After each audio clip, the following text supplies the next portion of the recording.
सूचना केवल हमारे विचार हैं, वित्तीय सलाह नहीं। निर्णय लेने से पहले खुद शोध करें। किसी भी लाभ या हानि के लिए हम उत्तरदायी नहीं हैं।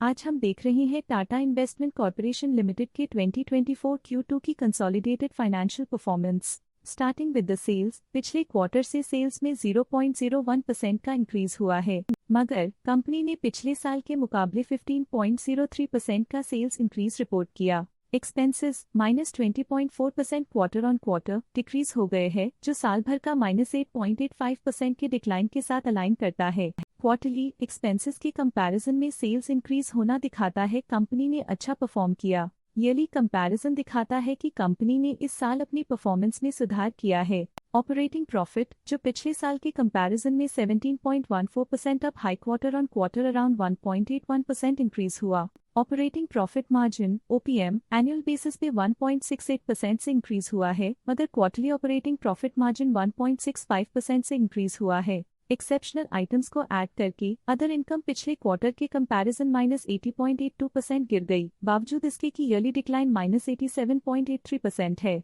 इंटरेस्ट एक्सपेंसेस पिछले क्वार्टर से 0% अप हुआ, लेकिन ईयर ओवर ईयर डिक्रीज -99.57% है। डिप्रिशिएशन कॉस्ट्स में 4.35% का क्लाइम देखने को मिला और ईयरली बेसिस पे 4.35% का इंक्रीज देखने को मिला। प्रॉफिट बिफोर टैक्स एनुअली 21.02% बढ़ा, लेकिन प्रीसीडिंग क्वार्टर से 1.35% बढ़ा। इस साल कंपनी ने 1.14% टैक्स पे किया और क्वार्टरली कंपनी ने 24.54% टैक्स पे किया। नेट प्रॉफिट ने ईयर ऑन ईयर 0.15% का इंक्रीज दिखाया, लेकिन लास्ट क्वार्टर से -5.63% का कंट्रैक्शन हुआ है। इस क्वार्टर के दौरान कंपनी का परफॉर्मेंस इतना अच्छा नहीं रहा, नेगेटिव नेट प्रॉफिट लॉसेस को इंडिकेट करता है। वहीं अगर एनुअल एनालिसिस की बात करें तो इस साल कंपनी का परफॉर्मेंस ठीक रहा। अर्निंग्स पर शेयर EPS ने ईयरली -0.61% का डिक्रीज देखा गया, लेकिन क्वार्टरली में 5.63% की गिरावट भी नजर आई। इस क्वार्टर में कंपनी का EPS इतना अच्छा नहीं रहा, नेगेटिव प्रॉफिट कमजोर एफिशिएंसी को दिखाता है।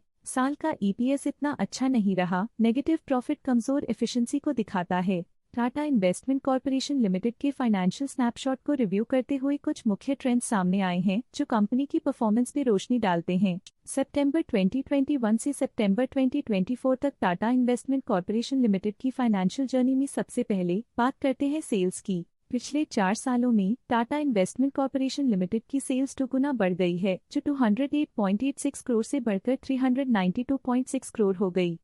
ये ग्रोथ दिखती है कि कंपनी की परफॉर्मेंस पिछले 4 सालों में काफी अच्छी रही। अब बात करते हैं एक्सपेंसेस की। एक्सपेंसेस पिछले 4 सालों में 22.72 करोड़ से बढ़कर 36.88 करोड़ हो गए हैं। यहाँ सेल्स बढ़ रही हैं और एक्सपेंसेस भी बढ़ रहे हैं। बढ़ती सेल्स और एक्सपेंसेस ग्रोथ और इन्वेस्टमेंट को इंडिकेट करते हैं, पर सस्टेन प्रॉफिटेबिलिटी के लिए केयरफुल मैनेजमेंट जरूरी है। सितंबर 2022 में ऑपरेटिंग प्रॉफिट 191.32 करोड़ था, जो सितंबर 2024 में 355.72 करोड़ तक बढ़ गया। ये इम्प्रूवमेंट ऑपरेशनल एफिशिएंसी और कॉस्ट मैनेजमेंट को दर्शाता है। नेट प्रॉफिट में फ्लक्चुएशंस भी देखी गई हैं, जो पिछले कुछ सालों में 167.32 से 325.9 करोड़ हो गया और इस साल 368.47 करोड़ हो गया। ये कंपनी के एक्सीलेंट परफॉर्मेंस को इंडिकेट करता है। कुछ पीरियड्स में EPS में भी फ्लक्चुएशन देखी गई है, जो कभी 72.83 के आसपास रहा और कभी थोड़ा इम्प्रूव या डिक्लाइन हुआ। ये इंडिकेट करता है कि कंपनी को अपनी अर्निंग्स को स्टेबल रखने के लिए कंसिस्टेंट एफर्ट्स की जरूरत है। ये positive performance Tata investment corporation limited के लिए इंकरेजमेंट है, जो कंपनी की इफेक्टिव स्ट्रेटेजिक प्लानिंग और फाइनेंशियल मैनेजमेंट को हाईलाइट करती है। स्टॉक लेटेस्ट न्यूज अपडेट के लिए चैनल को सब्सक्राइब करें और वीडियो को लाइक एंड शेयर करें।